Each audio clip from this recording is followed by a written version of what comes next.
At first glance, it would seem easy to explain last Tuesday's election as part of a 2024 global wave against incumbents beset by post-COVID turmoil and inflation. The UK saw a huge Tory parliamentary majority turn into its thinnest minority in the party's nearly 200-year history.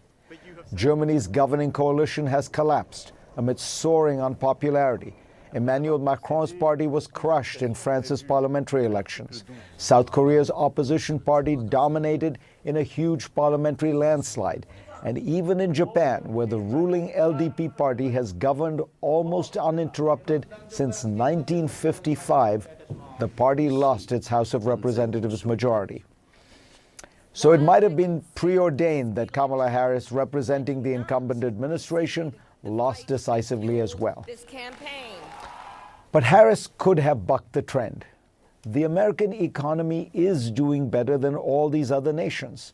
Employment is strong, wages are up, inflation is down, productivity is soaring.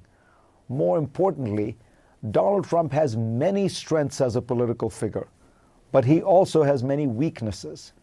Let's recall that after January 6, 2021, Trump's approval rating was down to 34% in a CNN poll.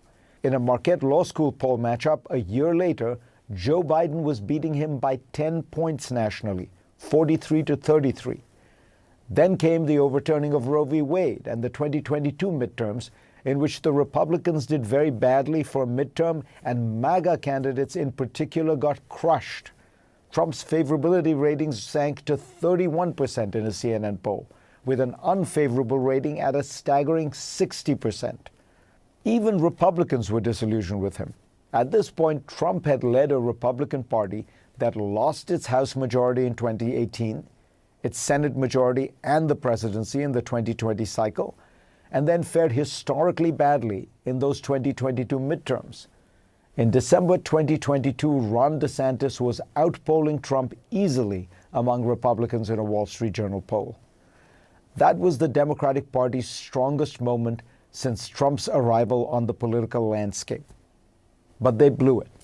The New York Times estimates that Harris will lose the national popular vote by about 1.5 points, a first for Democrats since 2004. Global inflation is something that was hard to shut down, but there were other issues the Democrats flubbed, which inflamed the opposition and depressed their base. I'm going to talk about them here because it's the right time to do a postmortem. But to avoid appearing to have 20/20 hindsight, I should say that I have noted each of these mistakes at the time, often provoking angry responses from the left. The first big error was the Biden administration's blindness to the collapse of the immigration system and the chaos at the border. An asylum system that was meant for a small number of persecuted individuals was being used by millions to gain legal entry. Instead of shutting it down, liberals branded anyone protesting as heartless and racist. They missed a massive shift in American public opinion in just a few years. In 2020, the percentage of Americans who wanted to decrease immigration was just 28%. By this year, it was 55%. When Kamala Harris went on The View and was asked how she would have differed from Biden, instead of basically saying nothing different, she should have said, "I would have shut down the border early and hard."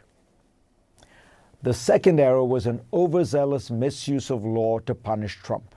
The most egregious of the cases pursued was Alvin Bragg's one in New York, one that even he was once skeptical of, but was reportedly pressured by some on the left into pursuing. Some cases, like the Georgia one, were legitimate, but the host of them piled on in rapid succession gave the impression that the legal system was being weaponized to get Trump. It confirmed to his base what it had always believed, that overeducated urban liberals were hypocrites, happy to bend rules and norms when it suited their purposes. It's worth noting that in this week's election, a CNN exit poll found that among those who believe that democracy in the U.S. is threatened, a majority supported Trump. Lawfare turned Trump from being a loser into a victim. And as his indictments grew, his campaign contributions surged and his poll numbers solidified.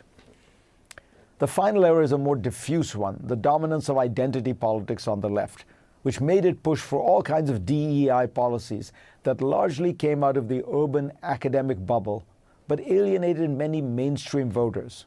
There's an irony in claiming to be pro-Latino by insisting that people use the term Latinx, only to discover that Latinos themselves think the word is weird. This kind of obsession made Democrats view people too much through their ethnic or racial or gender identity, and it made them miss, for example, that working-class Latinos were moving toward Trump perhaps because they were socially conservative, or liked his macho rhetoric, or even agreed with his hardline stance on immigration. One of Trump's most effective ads on trans issues had a tagline: Kamala is for they, them. President Trump is for you. The problem is much deeper than simply one about nouns and pronouns. The entire focus on identity has morphed into something deeply illiberal, judging people by the color of their skin rather than the content of their character. Similarly, university speech codes and cancel culture have become ways that the left censors or restricts that most cherished of liberal ideas, freedom of speech. One simple way to think about the lessons of this election is that liberals cannot achieve liberal goals, however virtuous, by illiberal means. Go to CNN.com/Fareed for a link to my Washington Post column this week. And let's get started.